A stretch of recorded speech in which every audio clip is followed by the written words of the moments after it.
اذا تتلی علیہم آیاتنا بینات، اور جب انہیں سنائی جاتی ہیں پڑھ کر ہماری آیات بینات، قال الذین کفروا للحق لما جاءہم، تو یہ کافر کہتے ہیں اس حق کے بارے میں جو ان کے پاس آیا ہے، ھذا سحر مبین، یہ تو کھلا جادو ہے۔ ام یقولون افتراہ، کیا کہ اسے گھڑ لیا ہے، یعنی محمد صلی اللہ علیہ وسلم نے یہ قرآن خود تصنیف کیا ہے۔ قل ان افتریتہ فلا تملکون لی من اللہ شیئا، اے نبی ان سے کہہ دیجئے کہ اگر میں نے یہ گھڑ کر اللہ کی طرف منسوب کیا ہوتا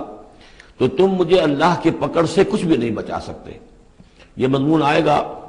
آخری پارے میں، لو تقول علینا بعض الاقاویل، بلکہ 29ویں پارے میں، لاخذناہ بالیمین ثم لقطعنا منہ الوتین، کہ اگر بالفرض خدا نہ خواستہ اگر محمد صلی اللہ علیہ وسلم کوئی چیز گھڑ کر ہماری طرف منسوب کر دیں تو ہم ان کا داہنا ہاتھ پکڑیں گے اور پھر ان کی رگے جان کو کاٹ دیں گے۔ ظاہر بات ہے کہ یہ صرف اس میں جو غصہ ہے وہ ان لوگوں پر ہے جو کہہ رہے تھے۔ هو عالم بما تفیضون فیہ، اللہ تعالیٰ خوب جانتا ہے جن چیزوں میں تم لگے ہوئے، جو کچھ تم کہہ رہے ہو، جو تمہارا ظاہری قول ہے اس کو بھی جانتا ہے، اور جو تمہارے دل میں چھپا ہوا اسے بھی جانتا ہے۔ کفا بہ شہیدا بینی و بینکم، اور وہ کافی ہے بطور گواہ میرے اور تمہارے مابین، وہ جانتا ہے کہ میں اس کا رسول ہوں، اس نے میرے پاس وحی بھیجی ہے۔ وہو الغفور الرحیم، اور وہ بخشنے والا ہے، رحم فرمانے والا۔ قل ما کنت بدعا من الرسل، اے نبی ان سے یہ بھی کہیے کہ میں کوئی نیا نویلا رسول تو نہیں ہوں، کوئی پہلا رسول ہوں تو نہیں ہوں میں کہ مجھ سے پہلے کوئی رسول آئے نہ ہوں۔ بہت سے رسول آئے ہیں، ہاں میں آخری رسول ضرور ہوں، لیکن میں کوئی نیا سا رسول تو نہیں ہوں کہ کوئی ایک نئی بات ہو بالکل۔ بدعا، اسی سے وہ بدعت کا لفظ بنا ہے ہمارے ہاں، جو چیز دین میں نہیں ہے اور لا کر اس کو آغاز کر دیا جائے تو در حقیقت وہ بدعت ہے۔ تو ما کنت بدعا من الرسول، جیسے کہ ہم سورہ آل عمران میں پڑھ آئے ہیں، وما محمد الا رسول قد خلت من قبلہ الرسل۔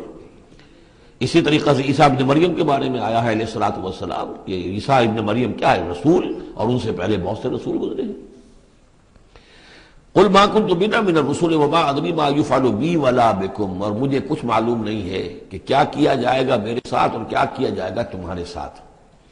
یعنی اس سے مراد یہ نہ سمجھیے کہ حضور کو یہ معلوم نہیں تھا کہ آخرت میں میرے ساتھ کیا کیا جائے گا، وَلَلْآخِرَةُ خَيْرٌ وَأَبْقَىٰ، حضور کے لیے تو یقیناً آخرت جو بہت بہتر ہے، لیکن یہ کہ ابھی کیا ہونے والا ہے، کل کیا ہونے والا ہے۔ ظاہر بات ہے کہ طائف آپ گئے تھے تو بڑی امیدیں لے کر گئے تھے نا، لیکن یہ کہ وہاں جا کر جو صورتحال ہوئی گویا کہ وہ حضور کی توقعات کے بالکل خلاف تھی۔ آپ کو تو امید تھی کہ کوئی نہ کوئی بڑا جو وہاں کا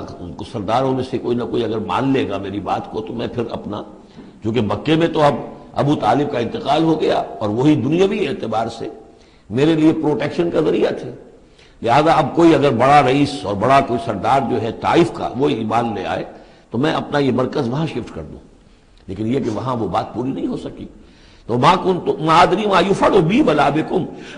مجھے یہ معلوم نہیں ہے کہ کیا کیا جائے گا میرے ساتھ، کیا ہوگا اور کیا ہوگا تمہارے ساتھ۔ ان اتبع الا ما یوحی الیہ، میں تو بس پیروی کر رہا ہوں اس کی جو میری طرف وحی کی جا رہی ہے۔ وما انا الا نذیر مبین، اور میں نہیں ہوں مگر کھلا خبردار کر دینے والا، بس میری حیثیت تو یہ ہے۔ قل ارأیتم ان کان من عند اللہ وکفرتم بہ، اے نبی ان سے کہیے کہ ذرا غور کرو، سوچ لو، اگر ان کان من عند اللہ، جو چیز اللہ کی طرف سے آئی ہے یہ ہے واقعتاً اللہ کی طرف سے، وکفرتم بہ، اور تم نے اس کا کفر کیا، اس کا نتیجہ کیا نکلے گا؟ یعنی یہ کہ تم سوچو، امکان تو ہے نا، تم کہہ رہے ہو کہ میں نے گھڑ لی ہے، چلیے، حالانکہ دل میں تم جانتے ہو کہ یہ گھڑی ہوئی کتاب نہیں ہے۔ اگر گھڑی ہوئی کتاب ہوتی، انسان کی تصنیف ہوتی تو تم بھی اس کا مقابلہ کرتے، تمہیں چیلنج دیا گیا ہے کہ اس جیسی کتاب بنا لاؤ، اس جیسی ایک صورت ہی بنا لاؤ، تو تمہارے دل میں وہ بات نہیں ہے۔ لیکن سوچ لو ذرا کہ اگر یہ شے واقعتاً اللہ کی طرف سے ہے، قل ارأیتم ان کان من عند اللہ وکفرتم بہ، اور تم نے اس کا انکار کر دیا،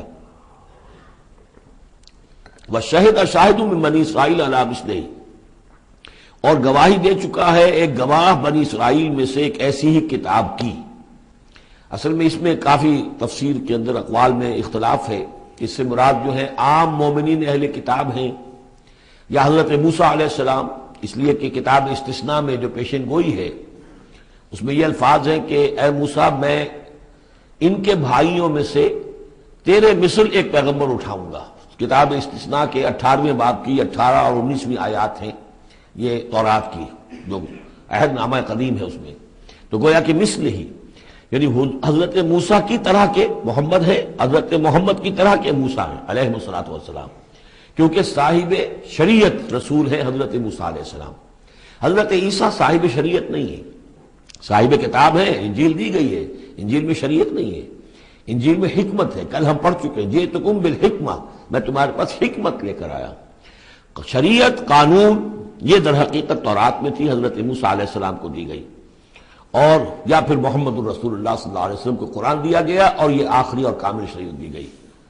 فآمن واستکبرتم، تو وہ تو ایمان لے آئے اور تم استکبار کر رہے ہو۔ یعنی یہود میں سے تو بہت سے علماء ایسے بھی تھے، بہت زیادہ نہیں لیکن تھے، عبداللہ ابن سلام رضی اللہ تعالیٰ عنہ بہت اہم ان کے علماء میں سے تھے، وہ ایمان لائے ہیں، تو وہ تو ایمان لے آئے۔ فاستکبرتم، اور تم استکبار میں اور گھمنڈ میں پڑے ہوئے ہو۔ ان اللہ لا یہدی القوم الظالمین، اللہ ظالموں کو ہدایت نہیں دیتا۔ وقال الذین کفروا للذین آمنوا لو کان خیرا ما سبقونا الیہ، اور کہا ان لوگوں نے جنہوں نے کفر کی روش اختیار کی ان لوگوں کے بارے میں جو ایمان لائے، کیونکہ ان میں سے زیادہ تر جو حضور کے آس پاس ہوتے تھے، اس لیے کہ بہرحال ان میں بڑے بڑے لوگ بھی تھے جو ایمان لائے تھے حضور پر۔ حضرت عثمان ابن عفان بھی تھے، بڑے گھرانے کے فرد تھے، عبد الرحمن ابن عوف بھی تھے، وہ بھی کوئی غرباء اور فقراء میں سے تو نہیں تھے، طلحہ اور زبیر بھی تھے تو وہ بھی بڑے اونچے خاندانوں سے تھے، لیکن یہ کہ عام طور پر حضور کے آس پاس جو ہوتے تھے یہ لوگ اپنے اپنے کاموں کے اندر بھی مصروف ہوتے تھے، لیکن جو غرباء تھے وہ حضور کے ارد گرد زیادہ موجود رہتے تھے، اور یہ بات بار بار آ چکی ہے حضرت نور کے بیان میں بھی اور پھر حضور کے بارے میں بھی کہ اے محمد تمہارے گرد تو ہم بیٹھے ہوتے ہیں ہمارے کمی کاری لوگ، بڑے گھٹیا لوگ، ہمارے پست طبقات کے لوگ جو ہیں، کوئی غلام ہے ہمارا، کوئی اور یہاں پہ محنت مزدوری کرنے والا ہے، تو ہمارے شایان شان نہیں ہے کہ ہم آپ کے پاس آ کر بیٹھیں، یعنی ذرا ان کو اپنے سے دور کرو۔ جس پر کہ اللہ تعالیٰ نے کئی مرتبہ یہ فرمایا کہ اے نبی آپ ان کی بات پر نہ جائیے، اور کہیں ان اہل ایمان کو کہ جو صبح و شام اللہ کو پکارتے ہیں اور اللہ کی رضا جوئی میں لگے ہوئے ہیں، ان کو کہیں آپ اپنے سے دور نہ کر دیں، اگر ایسا آپ کریں گے تو یہ ظلم ہو جائے گا۔ لیکن بہرحال ان کا کہنا یہ تھا کہ اگر یہ لوگ جو ہیں، اگر واقعتاً یہ خیر ہوتا، لو کانا خیرن ما سبقونا، اگر یہ واقعتاً خیر ہوتا قرآن اور یہ دین، تو یہ لوگ جو ہیں یہ اس میں سبقت نہ کرتے ہم سے، بڑے ہم ہیں، سمجھدار ہم ہیں، دانشور ہم ہیں، ایلیٹ آف دی سوسائٹی ہم ہیں، تو ہم نے تو پیش قدمی کی نہیں ہے، لیکن یہ لوگ پیش قدمی کر رہے ہیں، تو اس کا مطلب ہے کہ یہ بات بھی گھٹیا ہی ہے جو تم پیش کر رہے ہو، جس کو گھٹیا قسم کے لوگ قبول کر رہے ہیں۔ یہ طنز ہے اس میں چھپا ہوا۔ وقال الذین کفروا للذین آمنوا لو کان خیرا ما سبقونا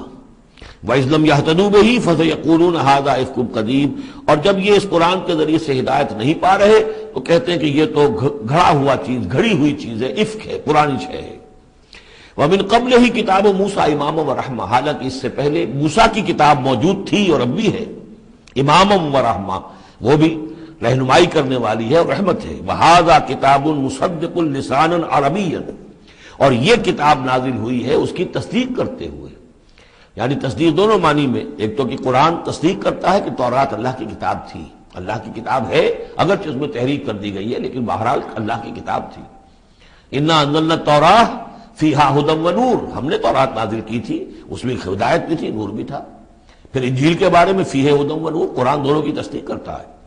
دوسری یہ کہ تورات میں اور انجیل میں جو پیشین گوئیاں تھیں ان کا مصداق بن کر قرآن آیا ہے، تو قرآن مصدق ہے،